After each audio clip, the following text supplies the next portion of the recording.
Hello, Mrs. Taylor here again. Did a poll on Facebook yesterday to see whether to make scones or scones, debate on how you pronounce it, or muffins, and by a very, very slim margin, scones won. I've since had a couple of requests for me to do cheese ones rather than plain or fruit. So what I'll do is I'm going to make some cheese scones because they're a favourite in our house as well, and I can eat them for my lunch. And I will also then put the recipe up for the fruit ones and the plain ones because they're all made in pretty much the same way. I might even do the muffins tomorrow. Who knows? We'll see. Got plenty of time, haven't we? Right, okay, so to make cheese scones, you're going to need some self-raising flour. I put some mustard powder in as well. Now, if you haven't got that, that's fine, but it just adds a nice little extra tang to it. You'll need some milk, some butter, margarine, an egg, some salt and pepper, and some cheese. I use nice mature cheese or extra mature because it gives it a really nice flavour. Okay, so to start off with, nice clean hands, glasses. Okay, so we're going to need the flour first, so I'll just turn my scales on, and it's 175 grams of self-raising flour. So pop that straight in there. You will need a little bit of flour for when you don't roll them out, but when you come to put them out later, so I'll keep that to one side. I'm then going to put just a little pinch of salt and pepper in there, so a couple of turns. You don't need too much salt because the cheese is quite salty, but I'll put a few grains of pepper in. And then, however much you want, I normally put about that much, probably about a teaspoon of mustard powder. But as I say, that's not essential if you haven't got it. Okay, so once you've got those, you then need just 25 grams of the butter. You don't need much of this at all. So a little bit more than that. Ooh, a little bit less than that. Right, okay. And then the good bit, get your fingers in. Okay, so the movement for scones, you have to be as light as you can with your fingers. Don't go in and squeeze it all together like this because they'll come out hard and heavy.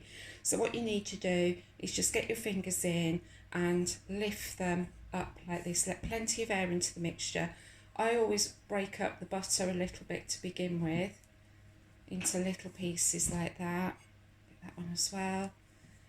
And then you're just rubbing, so your thumbs rub across your fingers and just as quick and as light as you can until all the big lumps of butter have gone and you're left with a nice, I don't know what the word is, just a smooth. You don't want any, because at the moment we've still got quite big lumps of butter. We don't want that. We want them all to be incorporated into the flour. It shouldn't take you too long at all. And I'm pretty much there now. I just need to go and wash my hands to get the mess off them, so I will be back in a moment. Okay, so now that's done and that's a nice smooth even mixture. You add in the cheese, 75 grams of cheddar grated. You don't put all of it in at once, you save a little bit to put on top of the scones for when they go in the oven. So I put that much in and probably just leave about that much for the tops of them. In fact, probably a bit less than that. There you go. So just mix that with your finger into the flour, and then you're going to need the milk and the egg. So you need one egg, medium egg will do, large one doesn't really matter. So I'm going to break that into my little measuring jug there, and then 2 tablespoons of milk, and I'm going to add that in as well, and then is me just grabbing a fork. I'm just going to mix those together a little bit. And then I'm going to pour this in. Now, again, you don't have to pour all of this in at once. You might find that you need all of it. I find it depends which flour you're using, how much milk. Sometimes I have to add a little bit more. But I'm going to pour that in and just leave a little bit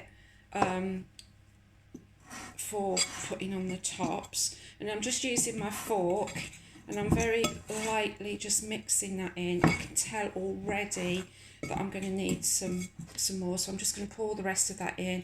I can always have some just milk on its own to glaze the tops, that's fine. Okay, so you mix that all in, again trying to be as light as possible, and I can see that this is still quite dry.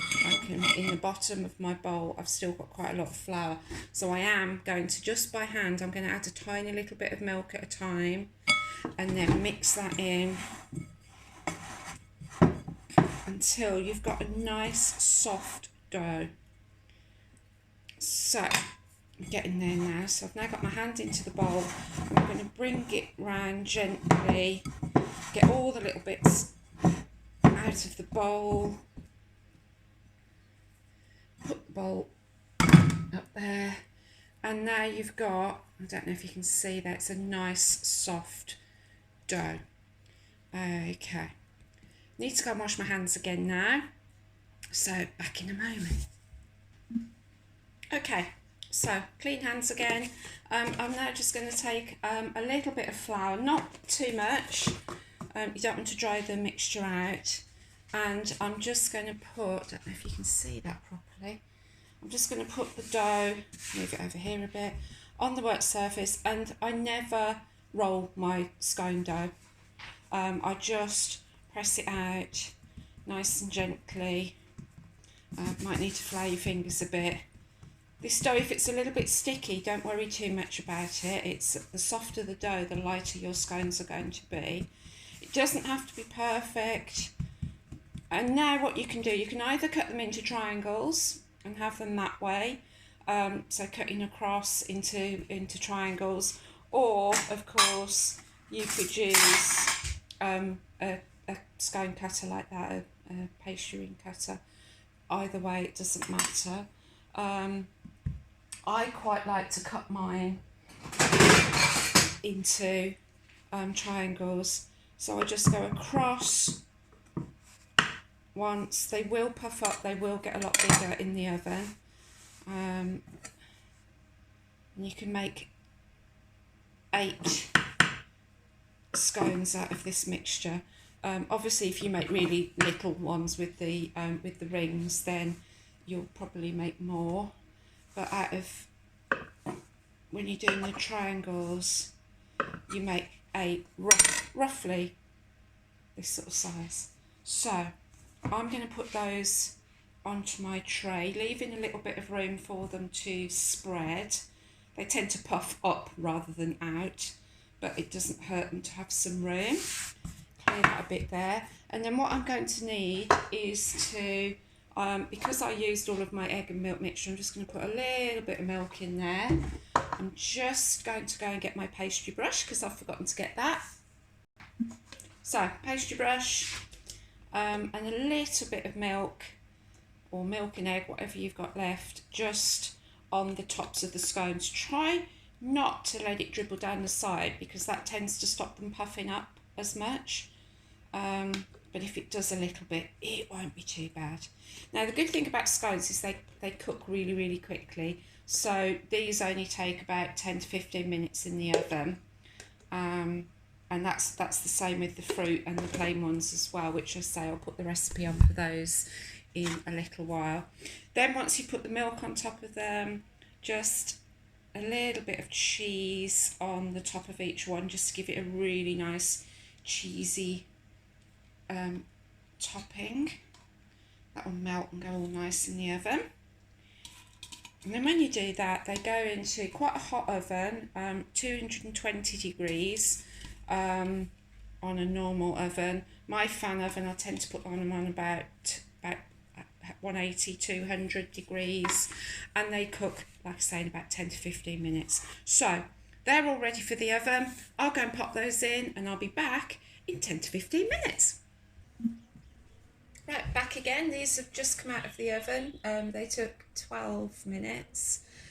So you can see they've puffed up nicely. They've got a nice golden crust to them. So all it needs to do now is let them cool down a bit.